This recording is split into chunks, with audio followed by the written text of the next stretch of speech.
How's the royal family? I pray that everyone is doing well. Well, my royal family, I'm getting ready to show everyone the press conference that Jason Van Dyke's wife, lawyer, and lawyers had. And I'm not going to talk a lot because it's a little over 20 minutes. And you're going to see her up here being the most insensitive thing you have ever seen. And it's just a profound, very profound press conference. One of the most intense and sensitive press conferences I have ever seen. So let's just get into it.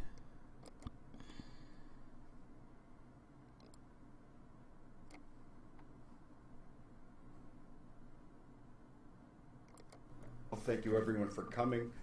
This obviously is a very important message and important piece of information that we received yesterday.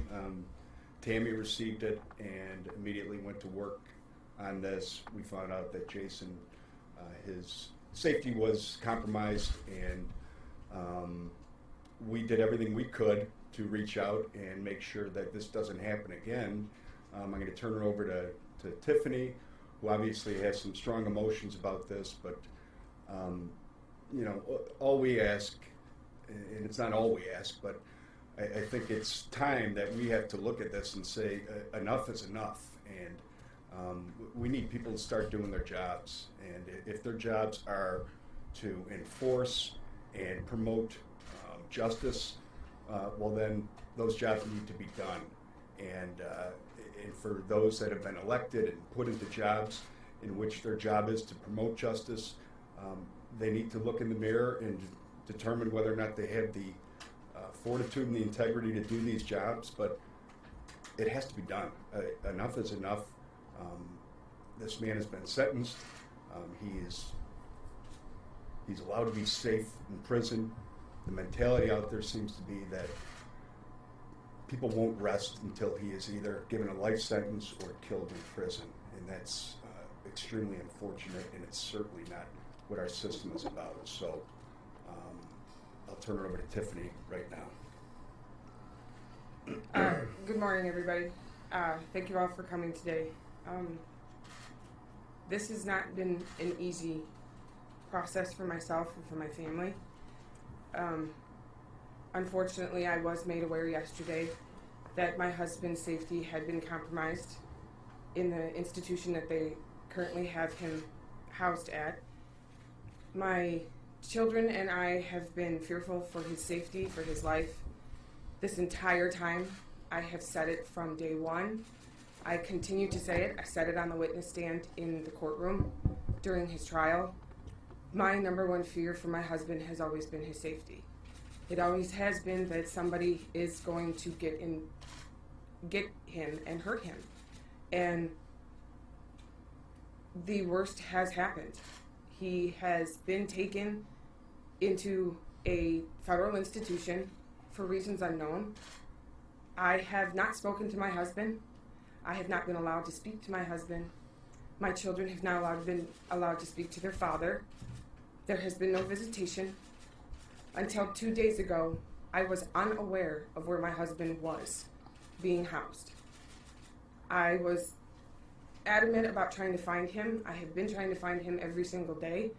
I am fearful for him every single day. I live, eat, breathe, and sleep trying to make sure my husband's safety is number one. When I received a phone call yesterday that he was harmed, there was a group of individuals that physically harmed him. That was my biggest fear. I do not know if he is safe at this moment.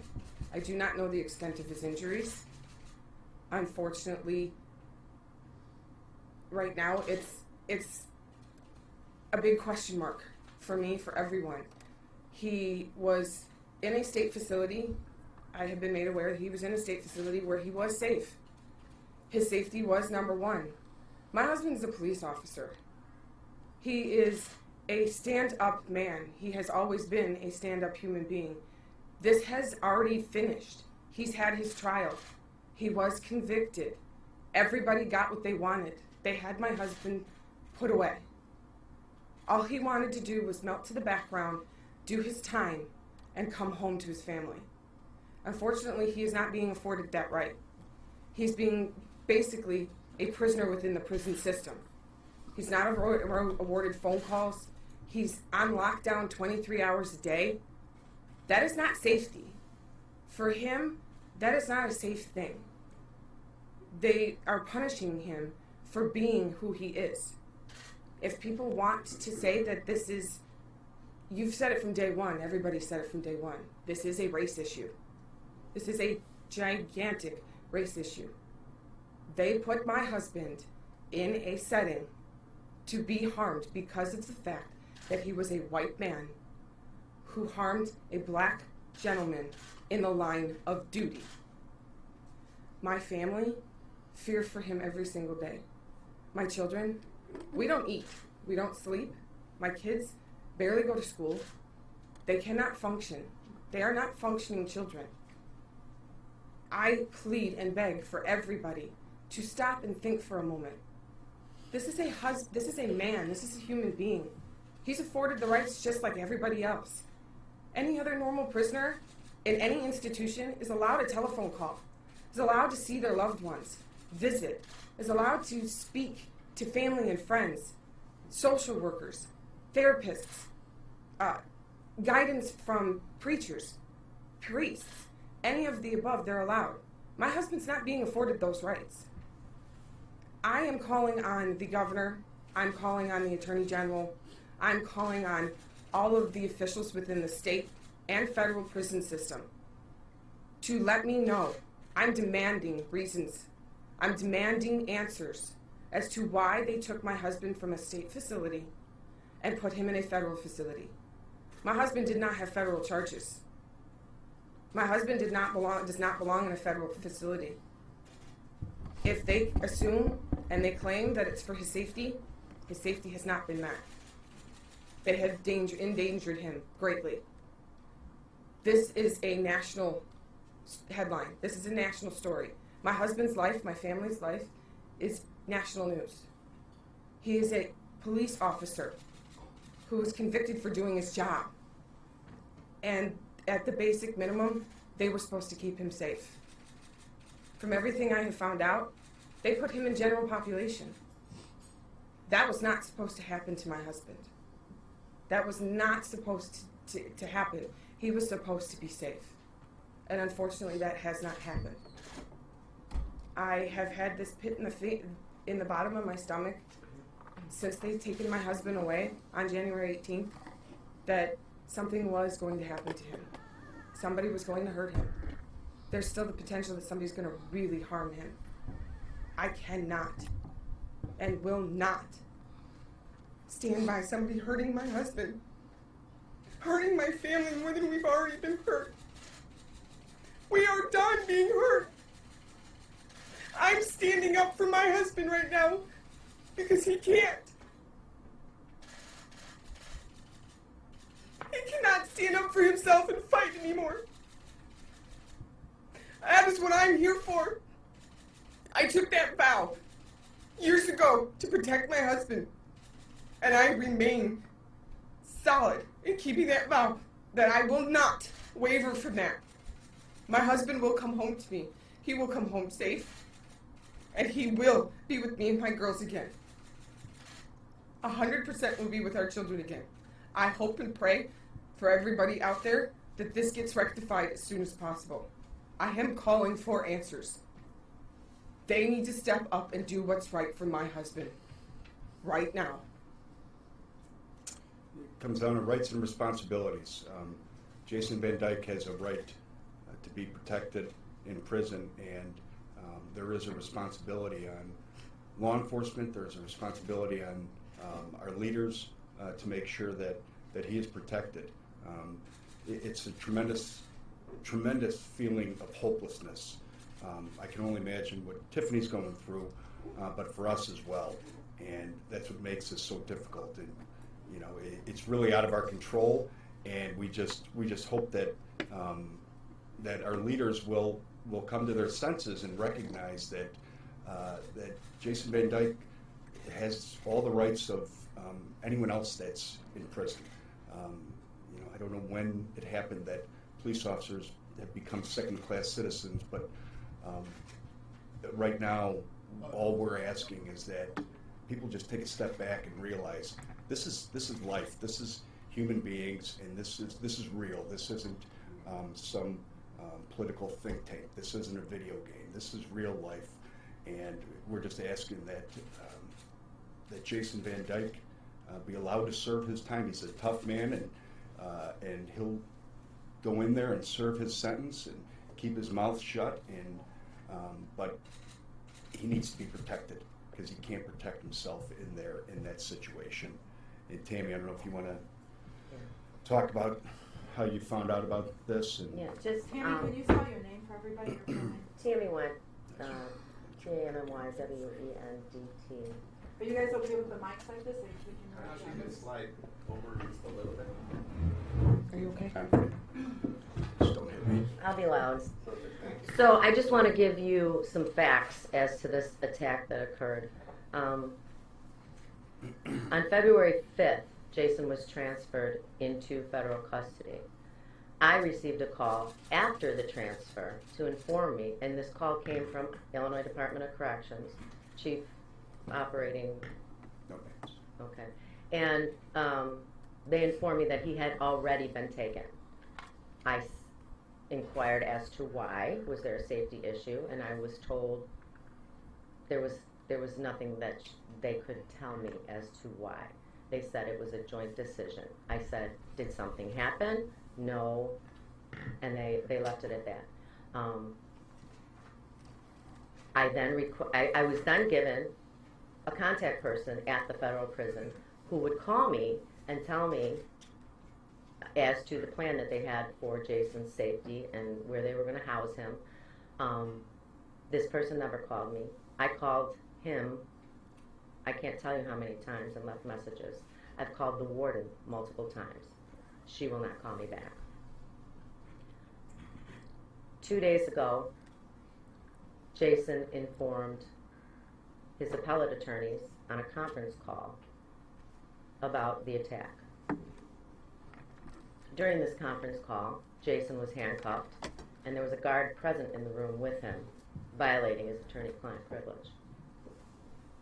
Jason was not able to give all the details.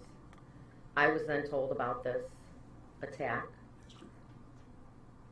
yesterday, and immediately began making phone calls to Illinois Department of Corrections, to the federal prison. All that ends. tell them who called you. Okay, so then yesterday I also received a call from an employee of the federal prison where Jason is housed. This was a confidential phone call, and I'm not going to reveal who this person was, but I can tell you he is an employee inside the prison. And he searched out our office because he knew we represented Jason, and he said he needed to let us know that Jason's safety was at risk. He said, I know you haven't been told about the attack, and I wanted to let you know, and I'm very concerned about his safety. He indicated to me many things that are going on there that I won't elaborate on. But most importantly is that this man came forward to advise us of this attack on Jason when nobody else would. Tammy, can you just clarify if that's an employee from the Connecticut facility? Which facility? Yes. Is it Connecticut? Yes. And we reached out to, and we actually, we got a lot of assistance, but we reached out to the FOP president, Kevin Graham. We reached out to the past president, Dean Angelo. There was calls made to the national president for the FOP. And, people really did come together and step up and attempt to help us in this situation. We just hope that it's going to be rectified. Dan, can you speculate why he would have been moved to a federal prison? Is there a hint that maybe he might be given federal charges at some point down the line? I don't think that would be the reason. You know, it is done in certain situations. It's done in some high-profile cases. Sometimes it could be for the exact opposite reason as to what happened here. It could be to promote safety, when in fact, you know, in this case, it certainly didn't. But we don't know why. And, you know, it's not our job to tell the prison system, IDOC, federal prison system, where to house Jason Van Dyke, but it's our responsibility to make sure that we do everything in our power to ensure the safety of this man so that he can serve a sentence, the sentence that he was given, and nothing else, nothing more. Can you describe his injuries to the best of your knowledge? Facial and head. What do you mean? That's all I can really say. Can you describe the scenario? The prison is not informing me of his injuries. Wait, do you have to go to a prison? Yes, he saw a medical person, and I do know that. And I was told that by this confidential informant. So what exactly happened and when precisely did it happen? Immediately upon arrival, Jason was placed in general population, as if he was led like a lamb to the slaughter. So on the 5th? Yes. No. Yes, on the 5th Yes, of it February. was on the 5th. Oh, but he wasn't attacked? No, he wasn't attacked till the 7th. He was on the unit where he was attacked. He was on that unit not even 4 hours before the attack. Placed in general population in a prison full, and in his unit full of gangbangers, violent criminals, and even though they call this a minimum security prison, these are violent people on the last leg of their sentence. That's why they're calling it minimum security. And to put a police officer who has spent his entire career locking up bad guys in with these bad guys, it doesn't take a genius to know that that's obviously going to get him in trouble. And it's just unconscionable that this happened to him. And we don't know, just if I can real quick, we don't know if this was done with any malice, forethought by any of the guards. We don't know if it was simply a mistake or a misunderstanding, but quite frankly, you know, we're not too concerned about the reason for it. We just want to make sure that the end result does not occur again. And Was what it is in your a general? Was what it is in a your general under- area, or was it in his cell? So, In his cell. And what is your understanding about his status now after this incident on the 7th? Did he return to general population? No, he's segregated, 23 hours of lockdown. They call it from what I have understood, they call it the shoe, which is basically where you go to be punished. He is in 23 hours lockdown, is not afforded any time out. Even if he was, I don't think my husband would leave that location because he is fearful for his life. If they can get to him in general population, they can get to him anywhere. and he does have a cellmate, even in the shoe. So he's in a segregated unit with how many other? There's people all over. There's bars. This is like, you know, Alcatraz with the old-time bars. But there's prisoners all over the unit. So no longer in general population? No, he is at this current point, as far as I know, is not in general population. Dan, you were talking earlier about elected officials. Who exactly were you talking about and what do you hope they do?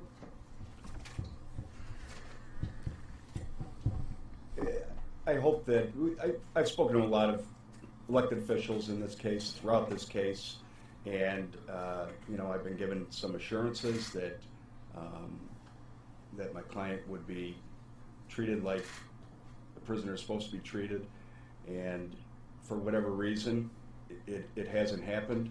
You know, I think everyone knows my thoughts about the way this case was brought, the way the trial was conducted, and the way the sentence is now being reviewed. These are all unprecedented acts, and you know, our elected officials, we elect them and we expect them when we elect them to these positions, we expect them to have courage in the face of fear, to have fortitude when others are weak, and sometimes the right decision is not the easiest decision, but you know, that's what we expect out of people, and I'm just hoping that we come back to that, because you know, it's become a situation where, you know, law enforcement is that second-class citizen, and it seems that no matter what, if the outcry from the public is loud enough, the rights of individuals, especially law enforcement, seems to be secondary to that. And we need to get back to that. When was the last time you spoke with Jason, or what was the conversation? The last time I spoke to my husband was January 18th when they sentenced him at Cook County Courthouse. When I said goodbye to him, when they sentenced him, was the last time I spoke to my husband. They took him away from me, and I was not afforded a phone call. He was not afforded a phone call. The attorneys have been able to speak to him because they have that privilege. I do relay a message to him that I'm okay, my children are okay, we're doing the best we can. I'm holding the fort down, for say. I love him very much. Unfortunately, I am not awarded the privilege, and neither is he, to speak to my husband. I don't know how safe he is. I don't know the extent of his injuries. At the end of the day, I want my husband home. I want him to be safe. I don't need people to go into his cell and attack him. The next time this could happen, they could kill him. I cannot bury my husband. And we do know that this attack was because of this case. It was not random. He's a police officer who was convicted of doing something on duty.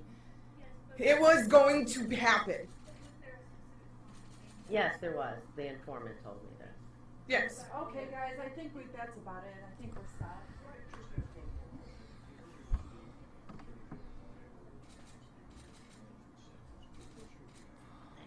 My reaction is leave it alone. Let him serve his time and do what they've already given him. The judge was right in doing what he did. I'm okay with the sentence he got. My husband's okay. We know there's a future for my husband at the end of this. There was light at the end of the tunnel. Now the Attorney General and a special prosecutor want to go for more time because they're unhappy because they think the judge didn't do his job. I know for a fact the judge did his job. He did what he was supposed to do. He followed the rule of the law. And it sickens me at the fact that they want to put more time on my husband. It absolutely frustrates and sickens me. Are you planning to go to Connecticut? I was, but I will not be allowed to see him. They've not let us know when she can visit or if he can Never visit. call him. He could never. I have not received a phone call. He has never called me. I have never been able to call him. I've been trying to arrange phone calls with them and I'm not getting any answers. At the same time, there's a huge financial stake in my own life to be able to travel to see my husband. To take him to the East Coast is mind-boggling to me. It's frustrating and it's very disheartening to know that my husband's on the other side of the country. Yeah, we're just looking for assurance that his safety is going to be okay. That's really what we're looking for right now. You know, where he's housed is significant. It's important for the family. But right now, our biggest fear and our biggest concern is the safety of Jason. And that's what we're looking to hopefully have resolved and protected. So, Okay, thanks everyone. thank you. Thank you.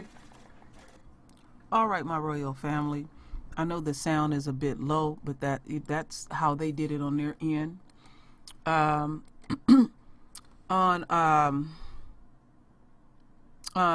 got this from Facebook, and if you try to find this anywhere else, you can't find it.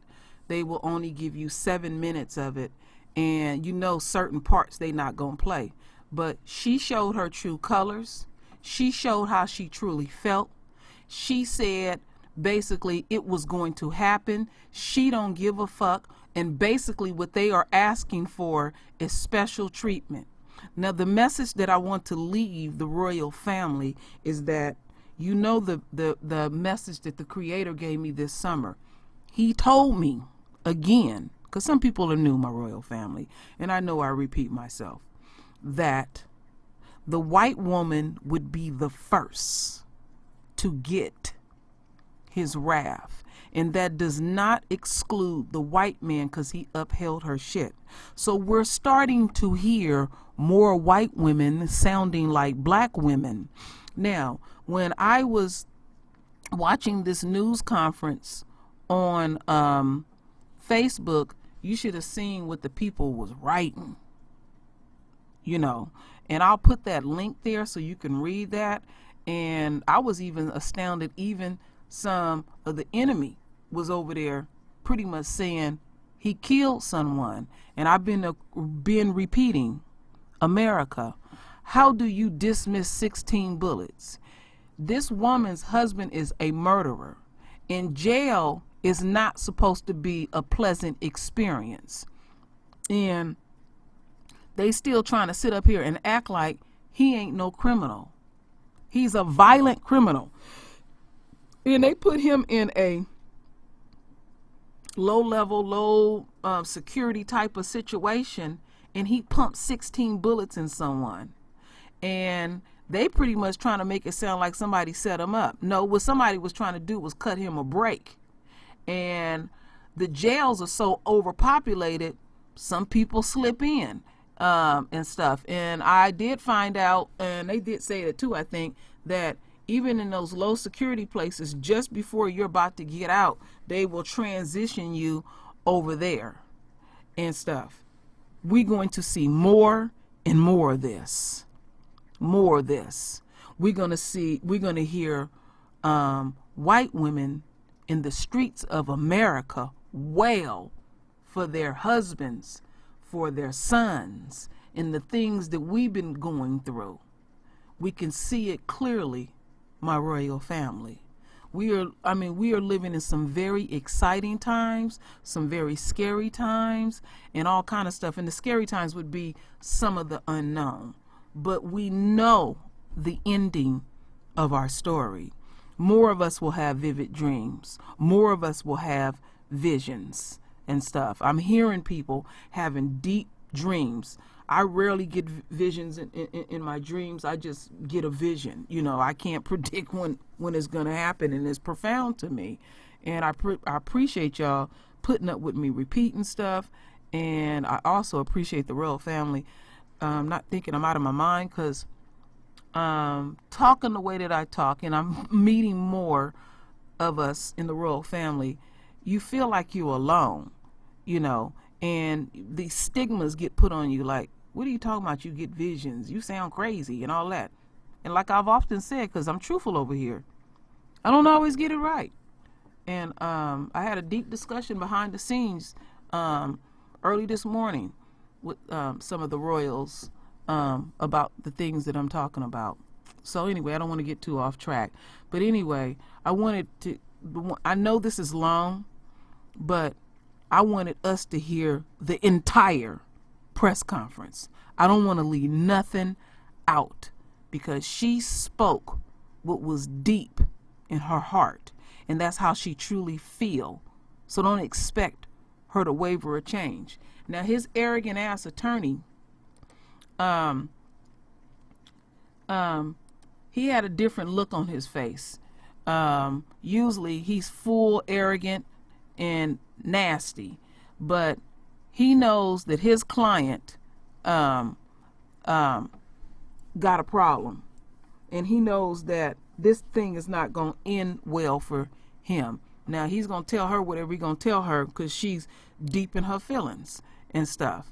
But I mean, I'm telling y'all, I hope I don't forget. I'm going to put that link in there, because I want y'all to read them comments that our brothers and sisters was in there saying, and they're not registering in their psyche that you murdered a child. You put 16 bullets in a child, and then you reloaded, and you was going to proceed to shoot him more because you was so petrified of a little damn pocket knife, and he never was coming after you. And don't think, my royal family, the ones that covered up for him, all the ones, even down to the mayor, anybody, even the unknown people that was involved in this, mark my words. The divine hand is real. So anyway, my royal family, render your voice with your beautiful divine words. And as always, my royal family, I thank you for your love. I thank you for your support. And with that said, Ashe.